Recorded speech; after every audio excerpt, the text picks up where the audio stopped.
Hi everyone, you're tuned into My Dad Says Audio. If you've been here before, welcome back. If you're new here, welcome.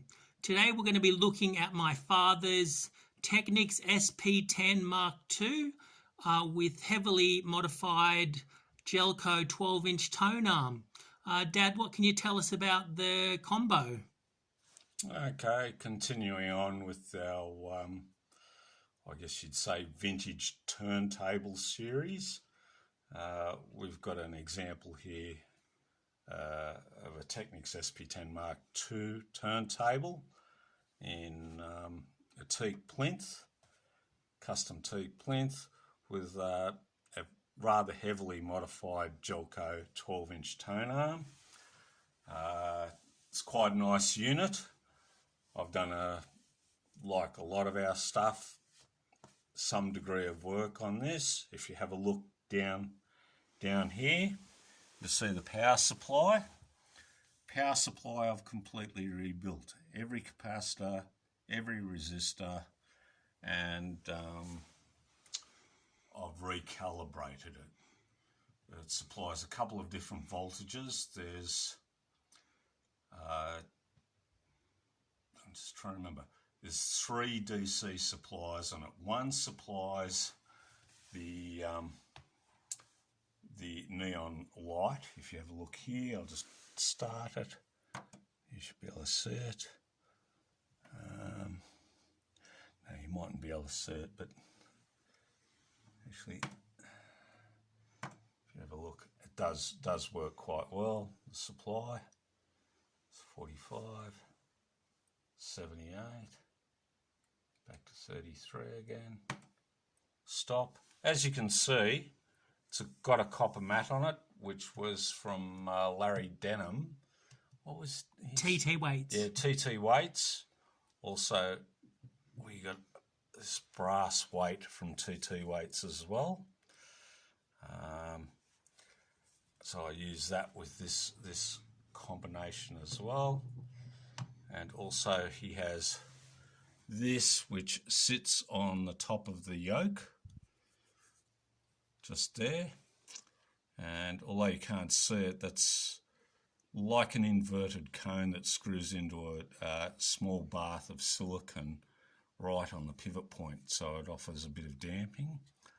I also have a brass underslung counterweight, you see there, which is not standard as well. And I just put that carefully back on. And if you look here, it's the non-standard headshell, which is a graphite headshell. It's made from graphite, and that's from Audio Salente. It's very acoustically inert. You can still get these from I think it's Simone Lucetti. Hopefully I got his name right. He does some really nice turntable gear. He's sort of the master, or the god of all time when it comes to Thorens TD124s. I quite like this deck. It's a very consistent performer. Yeah, very consistent performer. What cartridge are you using with it at the moment? Oh, at the moment, I don't know how close we can get to it. It's a Supex 900. It's actually one of my favourite cartridges. I've got quite a few different cartridges, and although it doesn't have the sticker on it anymore, it's had a Garrett microscanner fitted to it. It's probably not the most detailed cartridge, but it's very pleasant to listen to. I really quite enjoy what it does. And in this tonearm, it works particularly well. Just put that back in. And I believe you've... Oh, yes, there's one other thing. The other thing I've modded is I purchased the collet that the arm sits in, which is not the standard collet. This is from the UK, because these arms have the standard collets are slightly loose, and it affects the actual azimuth of the tone arm. I do still have the standard collet, and if you have a look here, there's the box that the original tone arm arrived in, and I've still got the standard collet, plus it came fitted with 2 standard counterweights, which are probably actually easier to use than the underslung brass one. And although I'm a bit conflicted on it, I also do have this, which is a Vernier adjustment, which I'm contemplating replacing this, which is convenient in terms of if you use quite a few different cartridges, you can alter the VTA a lot more easily with this than you can with that. And it looks badass. Yes, yeah, I must admit I was a bit sucked in with that part of it, but that one I'm still contemplating as to whether to use that or not. Yeah. But that is quite a nice bit of machinery as well. Yeah. This also was from the UK. I suppose, are they pretty much unobtainium since Jelco is no longer in business? The Jelco Tonearm is no longer available. Apparently, for whatever reason, because I think they sold quite a few tone arms, this was not the only model. I just wanted a 12-inch tone arm with a removable head shell, and this fitted the bill perfectly. What else can I say about this? I believe you've put some special constrained layer dampening between the copper mat and the platter. It's not that special. It's if you use different materials, what happens is that there's a tendency for vibrations to be turned into heat, which has an effect on the sound. With this, I've used you can sort of see a little bit if I turn this around. You can see a bit. I've left a little bit there, so if I ever need to remove it, I can. Yeah. Yeah, if you see just there, a bit of polypropylene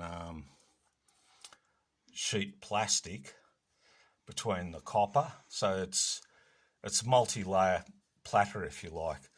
It's the copper mat, which is a copy of the Micro Sakai CU180. CU180. Yeah. But personally speaking, I think the machining on this is superior to the Micro Sakai. Well, Larry Denham claimed the parallelism is more pure. Yes, yeah, it wouldn't surprise me. You look at this and you think, oh, it's mostly turned, but the whole thing, that is all CNC machined. I haven't done that good a job of spraying it at some stage I'll probably get round to redoing it. Okay, you're on. Yeah, sorry about that. We had a bit of an interruption. At some stage I'll probably refinish that. It does this one, although mechanically it's in really good nick, it does suffer from the corrosion that affects the anodized finish. Me personally, I just treat it as the patina of it. I'm not particularly worried. Just take it as it is. I also have a Technics Sp10 disembodied with no plinth or tone arm. My finish is actually, Dad reckons his is worse. I reckon mine's worse. Yeah, who cares? I'm more worried about the sonics. The mechanical aspects of it. Yeah. The one thing I do like about this deck is it's very, very consistent.